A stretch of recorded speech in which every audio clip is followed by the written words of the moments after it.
Welcome to the RV Park Mastery Podcast, where you will learn the correct way to identify, evaluate, negotiate, perform due diligence on, renegotiate, finance, turn around, and operate RV parks. And now, here is your host, the fifth largest owner of RV and mobile home parks in the U.S., Frank Rolfe. Like the turtle, you can't really get anywhere without sticking your neck out.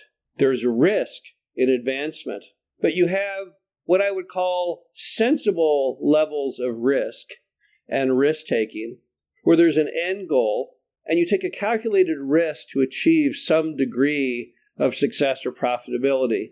But there's also risk created by simply being reckless. And reckless behavior has harmed many an RV park owner over the years. This is Frank Rolfe with the RV Park Mastery Podcast.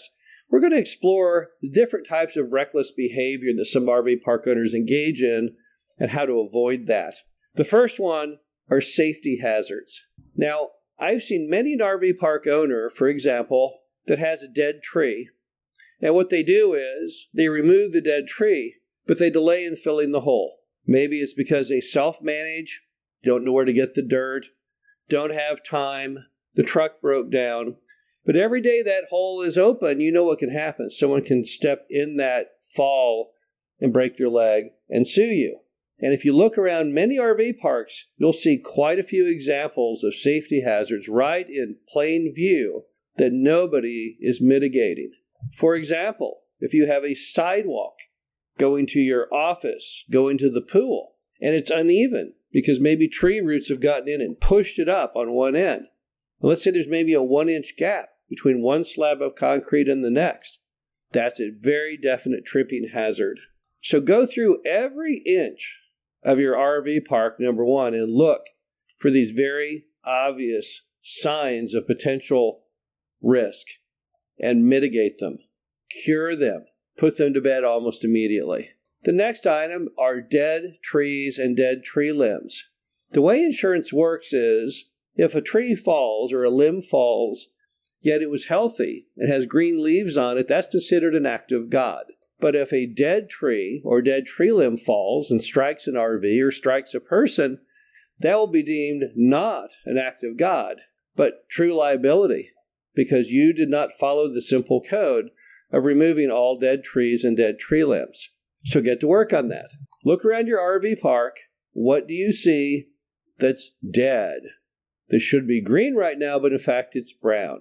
Have all of that removed. Some owners say, well, but it's such an expense. I only do it every other year or every few years. You can't do that.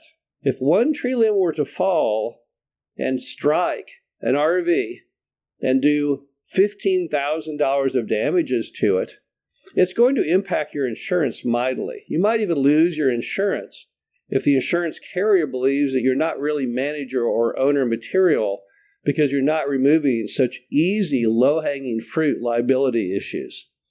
Next, lock up all your storage areas, your office, even your electrical boxes. They are meant to be secured. You should never have property that you own that is sitting out there just blowing in the wind, waiting for that one mischievous bad apple to go in and take your stuff. So if you want to avoid recklessness, just follow security and good practices in that. In the same token, be sure and secure all of your vacant park models and cabins. Don't allow people to just randomly walk in somewhere if they like to. Again, this is your property, and I'll agree that most people in RV parks are good-natured, nice people, but you never know when you'll get a bad apple in there. You cannot give people access to the insides of your property. Next, don't keep your original records at the RV park office. Now, if you self-manage, perhaps that's okay. But for those people who are not self-managing, who are relying on a third-party manager, you can't leave all your precious financial documents sitting there in the office. Let's say you fire the manager and they want to screw you over. What do? They'll take those records and destroy them. What if the office burns down? There goes your records. Instead, remove all the original records at closing and put that in a safer place. Perhaps a storage unit near your house, maybe a climate-controlled storage unit, maybe even just in your house, in a file cabinet. But get them off property. The risk to them, under your control at your house or a climate-controlled storage unit, is a fraction of the risk of having them there in the office. There's no reason you need to leave them there. Next on the list, make sure that you renew your permit and license way ahead. Some RV parks do not have any annual permitting or licenses, but others do.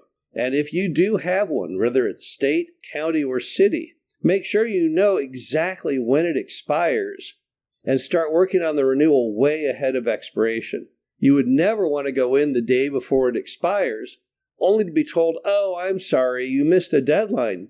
Don't you realize 365 days from last year happened to be yesterday?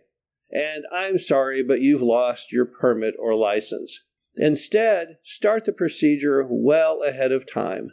That way, if there are any questions they need in order to approve your permit or license, you have plenty of time to get them whatever information they need and still get the job done.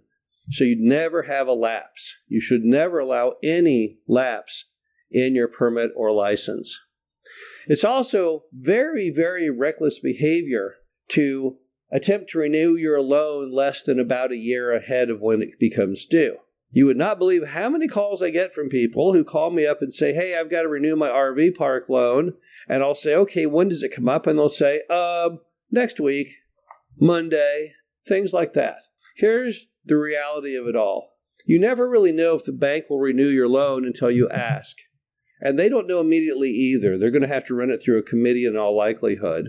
And if they come back and say, "No, I can't renew your loan," you've got to give yourself time to find a replacement lender. Build a package, tell the story, go before committee, and even if you're approved, then they're going to have time to draw up the documentation and then get all the bells and whistles signed off on internally at the bank. And that process could easily take months. But even then, if you started just a few months before your loan is due, what if you can't get the loan at all? If you start about a year ahead and you see that you cannot get the loan for whatever reason, then it still gives you time to try and sell the property or enact some type of plan B. But when you cut it too tight, when you basically throw care to the wind and have extreme recklessness under the assumption you can get it renewed at the same lender, then what's going to happen is you might lose the property. I've seen it happen to people before. I've seen properties that were perfectly fine, hitting all their numbers and all their budgets and producing exactly the correct amount of cash flow. And they still lost it because they did what's called a term default. That means you made all your payments, but you didn't get it replaced in time. You did not pay off the bank in full when you were supposed to. What a sad ending to all that work that could have been successful simply because you did not start trying to get the loan renewed far enough in ahead.